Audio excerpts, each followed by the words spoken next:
Hello, everybody. Thank you very much for joining us.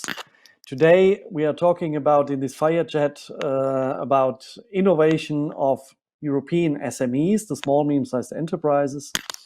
I am Stefan Moritz, the Managing Director of European Entrepreneurs CEA-PME, the broadest European confederation of voluntarily associated SMEs. Today have joined us our members from Lithuania, Laima, Kaušpadienė, CEO of the Sunrise Valley Science and Technology Park, and Patrick Meinhardt, Director for Public Policy in Europe of the German SME Association BVMW, their Mittelstand, and also Vice President of our confederation. Thanks to the invitation of COTEC, our Portuguese member. First of all, Laima, you manage the most important science and technology park in Lithuania, with more than 1,000 companies located and assisted regularly. Innovation and digitalization of SMEs in particular are still lagging strongly behind in Europe. I don't know what's the situation in Lithuania precisely, but in average in Europe, that's the situation. And your Science and Technology Park is also a so-called digital innovation hub, and the European Commission puts the digital innovation hubs in the center of the SME support for digitalization. Do you think that digital innovation hubs can really help SMEs to become more innovative and to grow? And if yes, how could they do so best? Well, thank you, Stefan, for your question. And briefly, yes, exactly. That is the purpose of digital innovation hubs, to help SMEs to become more innovative and to grow with the help of digital solutions and all the other support that digital innovation hubs provide. And let me elaborate a little on this. SMEs often face obstacles specific to their smaller size that can restrict their growth potential, and this can be insufficient skills, administrative obstacles, difficulties to access the finance, etc. And there are also barriers specific to starting up and scaling up, such as lack of access to venture capital funds and business angels, limited access to intellectual property rights, and so on. And here comes digital innovation hubs, and usually they are located at the heart of innovation and digitalization ecosystem and comprise a wide variety of organizations, including research and technology organizations, universities, incubators, accelerators, and many other partners. And to be more precise, digital innovation hubs help comprise with innovation and R&D activities, everything what is concerned with identifying opportunities for digitalization and developing and validating innovative solutions. Secondly, business development. Everything what is concerned with helping companies apply these solutions, manage changes to the business models. And thirdly, skills creation.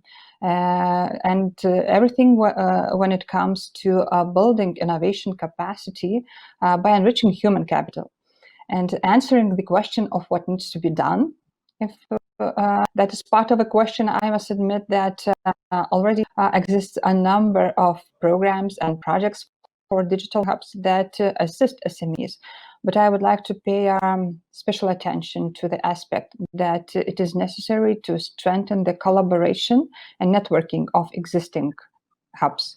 The stronger is the hub, the better services it provides to SME. Second, the biggest attention should be given to SME to implement digital solutions, whether it is at company level or it is addressed to build international competitiveness. Patrick, as Vice President of the biggest European Confederation of Voluntarily Associated SMEs, European Entrepreneurs CEA-PME, I would like to know from you. The European Commission has published shortly before the Corona crisis its new SME strategy and the digital industrial policies. How do you assess these plans, in particular the SME strategy, in the view of reinforcing the competitive advantages of European SMEs? Are there any groundbreaking, game-changing news, for example, in better regulation or for more effective approach to policymaking, putting SMEs in the focus of all new laws?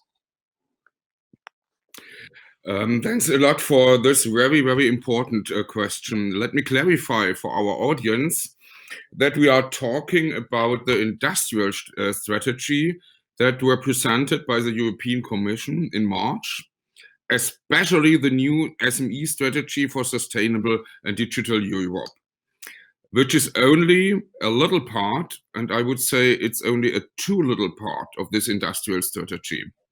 No doubt it could have been a great initiative towards the modernization of Small Business Act for Europe, which has been around for 12 years already. I repeat 12 years because we must now say that there is no real dynamical progress and no real new aims in this strategy.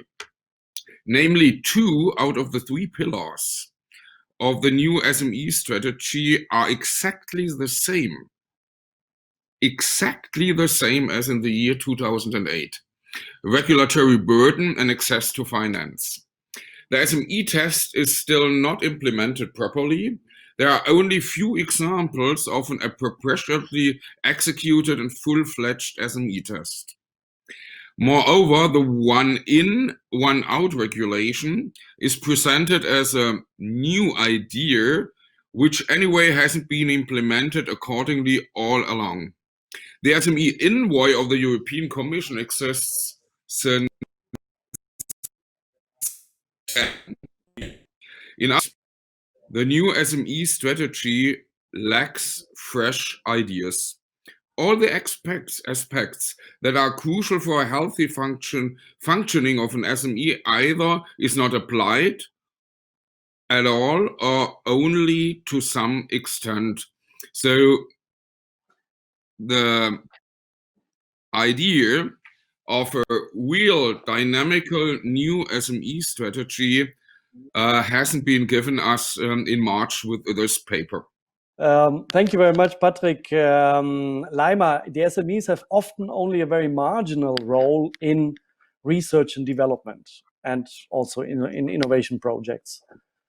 Why do you think is that so? Why do SMEs not take more part in these programs? Which difficulties do you see for the necessary partnership with research centers and in universities? How could this be better addressed in the future research and development programs like Horizon Europe, which is coming up?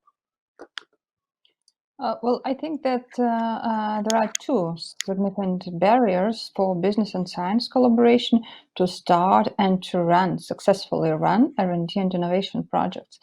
The first one, I would say, is that those 2 sectors speak in different languages. Sometimes we see the lack of entrepreneurial approach in academia. Still, on the other hand, in the business sector that is not knowledge-based, there is a lack of understanding of how R&D is done, and we don't even have to talk about some deep or fundamental science.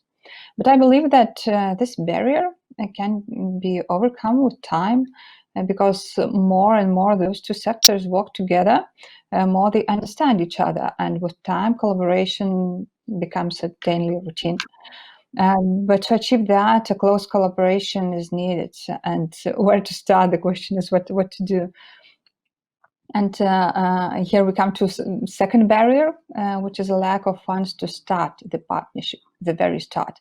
Many programs exist that address business and science cooperation, but the problem is that they are dedicated to big projects with low risk, big impact, which is good, of course, it's excellent. But we also need to support and we need to dedicate support that helps to start this collaboration, to help SMEs to take the first step. And this can be achieved in many different ways, starting with some innovation vouchers, industrial PhD programs, small business and science cooperation projects, and so on. Yeah, thank you, Laima. Very interesting.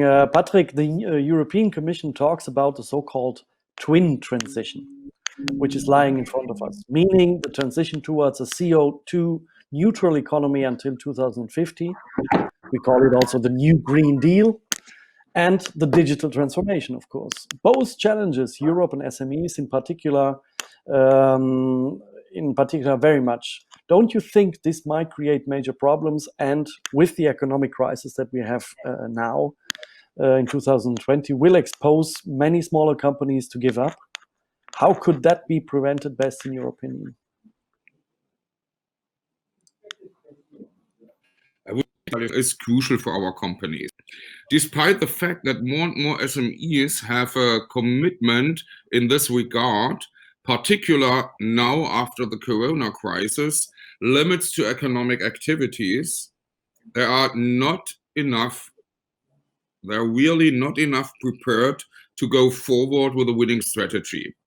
Investing in digitalization can reduce costs for a small company and improve the way of working, but it can also change the company's survival when it comes to changing a business model.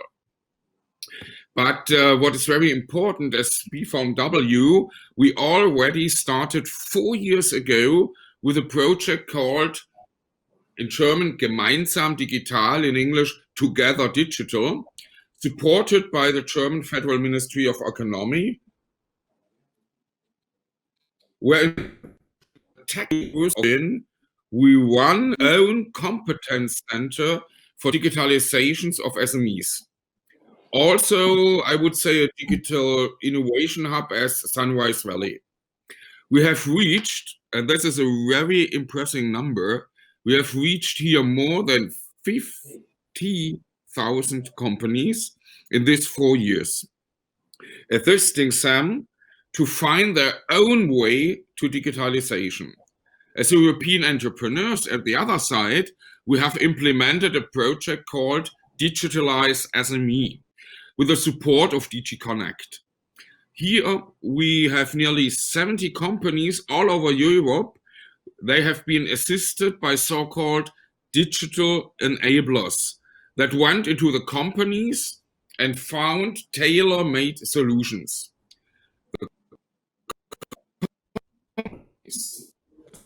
Project. Companies were very satisfied, and 9 out of 10 wanted to implement the solutions. That's why we asked to insert this kind of support in the programs for SME financed by the recovery funds. But now I must answer politically. Until now, we are still waiting for such a concrete answer. But this is very important to have it, and I hope the Commission will do it and will go this way in the next weeks.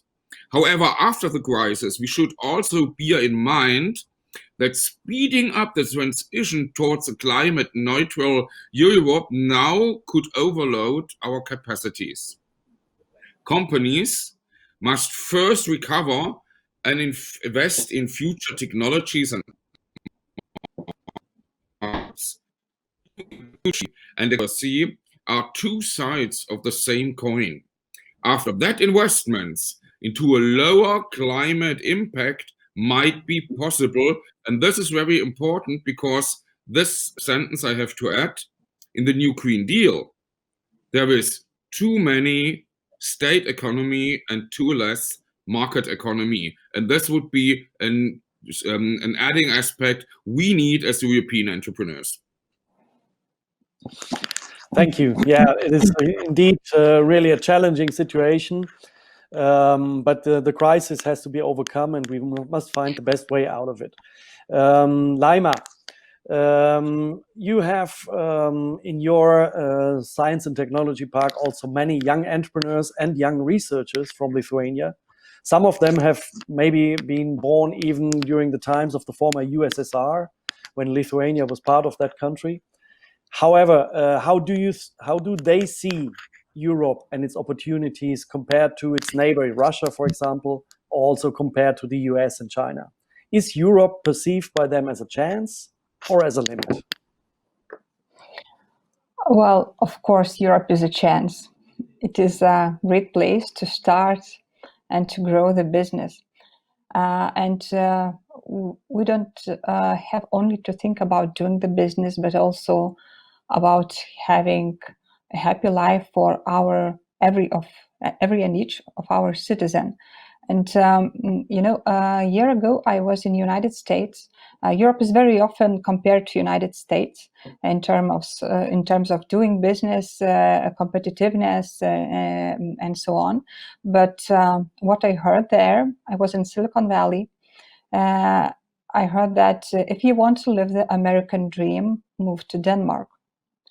So I think that Europe is a chance. It's a big chance. Of course, we are famous for regulating many things, but it cannot be perceived as a burden. Some things must be regulated, especially when it comes to safety and security. It's normal.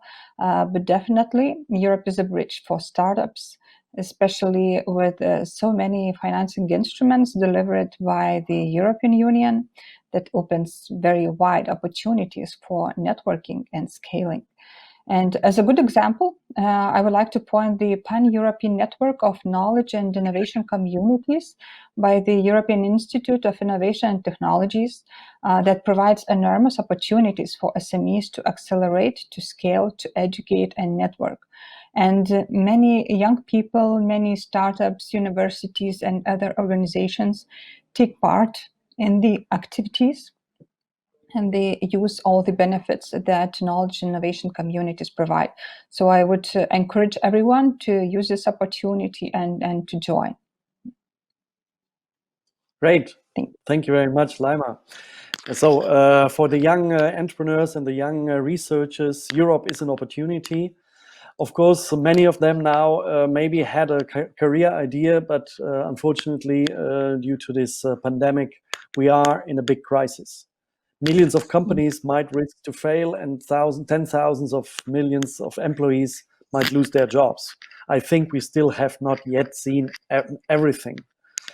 But a crisis can also be a chance, Patrick. For example, we are experimenting here thanks to COTEC, a member of our Confederation European Entrepreneurs, and like Laima's Sunrise Valley Science and Technology Park in Lithuania or BVMW in Germany, how the future could be. What would you, as a former German member of the parliament and now representative of European and German SMEs, put in first place to do for the SMEs in order to support them to face these challenges and take chance of the opportunities? What would be Europe's first task and role in this? As you mentioned, Stephen, we were and we are in a great crisis caused by COVID-19 pandemic. World economy witnesses the most tremendous recession of the last century. And this is a fact which is not only for small and medium-sized enterprises, for the total economy in Europe and in the world, a great problem. The effects of this crisis are so big that they cause a lot of bankruptcies around the world. Especially SMEs are the most vulnerable entities in these difficult times. Furthermore, the economy crisis is accompanied with another challenge of our area and of our situation and of our dynamical situation we are now. It's a fourth revolution and environmental transition. The smart man sees the challenges and crisis as a new opportunity, as a stimulus to change, and I would say as a situation to improve. I see our current challenging situation in the same way. And I would say more, I know and we know a very good way out of this situation. We are all witnessing the helping actions of the European Union, several financial aid packages and loans at favorable rates. But I must add, what we need now is to let these resources to flow in the right direction. First of all, to help companies overcome the crisis, but also, and it is not less important, to invest in the fields of futures. And when I speak of companies, I mean self-employed, solo entrepreneurs, micro, small and medium-sized enterprises all together. when we invest in new fields, then in new technologies and in sustainable development, this is to happen very quickly and without red tape. Therefore, we are expecting from the European Union that the funds from the Recovery Fund that were proposed by the EU Commission for economic reconstruction flow in the first place to European SMEs. And this is a step now which has to come from the Commission. Investing in small and medium-sized companies now means ensuring that millions of companies are given the opportunity to push ahead with digitalization, launch new products, services and processes, conquer new markets, and win new customers and partners. In an emergency situation like this, and with a little help from outside, medium-sized enterprises will turn creative ideas in successful business models in the shortest time possible. And this is now the main fact we have to fight for. Yeah, thank you very much, Patrick. I only can underline that. I think the SMEs will be have to be put at the center of the policies. If I'm allowed to say here also my opinion. I would like to thank you both very much. Laima Kaušpadienė from Lithuania Sunrise Valley Science and Technology Park in Vilnius, and Patrick Meinhardt from BVMW and Vice President of European Entrepreneurs CEA-PME. Hope to see you soon, next time live at the COTEC Innovation Summit in Porto or Lisbon, where they will hold it in 2021. Thank you very much. Thank you, Stefan. Have a nice evening. Thanks a lot. Bye. Thanks a lot. Bye-bye. Bye.